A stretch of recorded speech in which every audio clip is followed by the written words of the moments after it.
Lijep pozdrav! Dobrodošli u Pro Tipster Hrvatska. Za vikend nam Englezi nisu igrali, zapravo igrali su ali FA Cup, a danas nam se vraćaju sa ligaškim nogometom.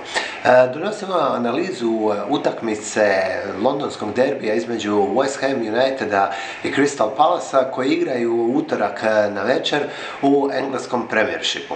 Radi se o gradskom derbiju dvije momčadi koji se trenutno nalaze u sredini ljestvice, a na početku sezone jako im je loše išlo. West Ham su hrvatski mediji nešto više pratili dok je bio Slaven Bilić i svima je, dok je on bio trener, svima je poznato da su bili čak u zoni ispadanja, ali dolaskom Davida Moyesa na klupu počeli su igrati bolje i došli su do 26 bodova, do 11. pozicije. Crystal Palace, on je očajno otvorio sezonu, mislim da nekih, sad točno se ne sjećam, nisam provjerio, nekih 11-12 kola su bili na 0 bodova, ali došlo i kod njih do trenerske pobjede, proigrali su, evo ih na 13. su mjestu sa samo bodom manje od današnjeg domaćina. Mogu ovako okvirno za početak nešto kazati o formi obje momčadi, iako mislim da ona nije ključna u razmatranju današnjeg susreta, a zašto to mislim saznaćete nešto kasnije u ovom videu.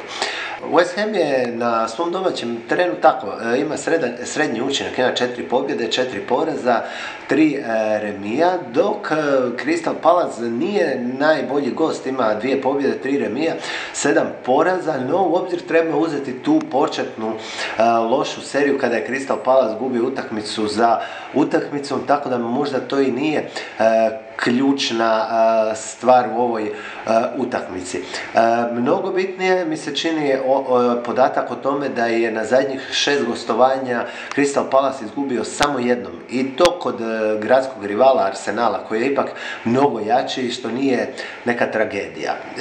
Dobar je doma bio i West Ham u zadnje vrijeme, u zadnjih 6 domaćih nastupa ima također samo jedan poraz, i to je jedan vrlo neočekivan kada je bio izgubio od Newcastle Uniteda u utakmici u kojoj je bio proglašen favoritom. Najvažnija stvar u današnjoj utakmici po meni su izostanci, i to izostanci u domaćem taboru, gdje bi se moglo dogoditi da David Moyes bude bez čak 12 igrača koji su u prvih 11 ili su uvijek tu negdje. Dakle, on je za danas definitivno ostao bez Obianga, Lanzinija, Arnautovića, Eddie Milsona, Carrolla, Reeda, Masuakua, Fontea, a pod velikim upitnikom su mu i nastupi Kouyatea, Antonija, Ajeva. Dakle, to je doslovno bez čitave ekipe.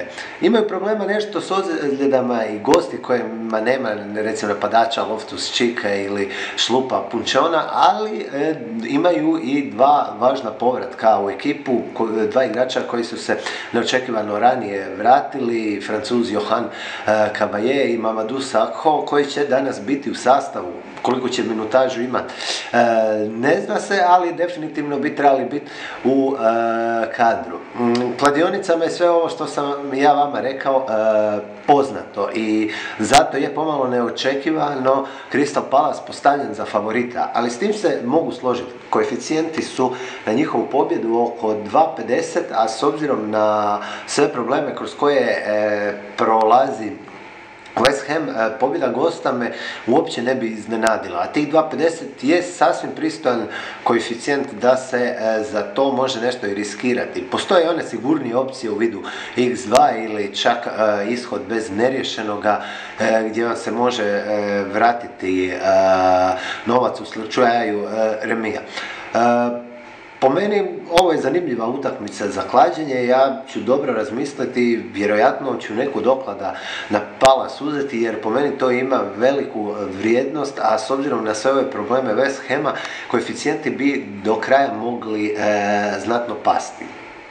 Što se tiče undera i overa, kladionice nešto veće koeficijente, možda iznenađujuće, će daju na overe, jer se za over 2,5 može dobiti 2,03, dok je under 1,65.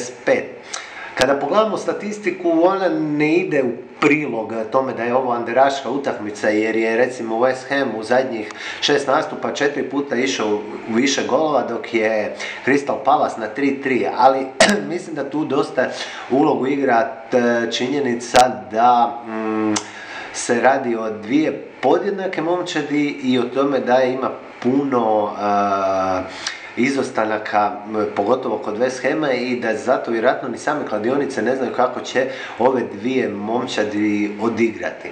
Inače, u međusobnim susretima zadnju utakmicu na domaćem terenu u susretu ova dva kluba dobio je West Ham, ali prije toga u 4 uzastopna nastupa u međusobnim susretima nije dobio domaćin West Ham.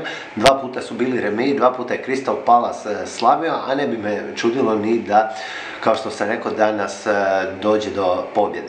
Nekako mi se ne sviđaju overi i underi, više mi se sviđaju ishodi, azijski hendikepi na ishode, kao što sam rekao, ali evo, vi prosudite sami, možda West Ham baš radi tih silnih izostanaka bude imao dodatni motiv pred svojim navijačima, pa napravi čudo. Sada koeficijenti na njega znatno rastu, postavljanje kao outsider, i možda to isto možete iskoristiti.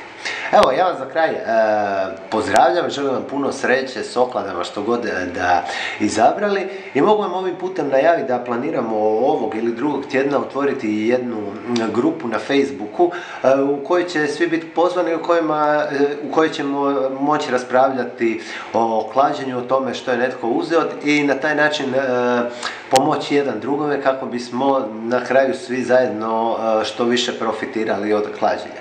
Lajkajte nas na Facebooku, pretplatite se na naš kanal na YouTubeu, naravno dođite i na našu ProTipsterovu stranicu i uživajte u sportu. Lijep pozdrav!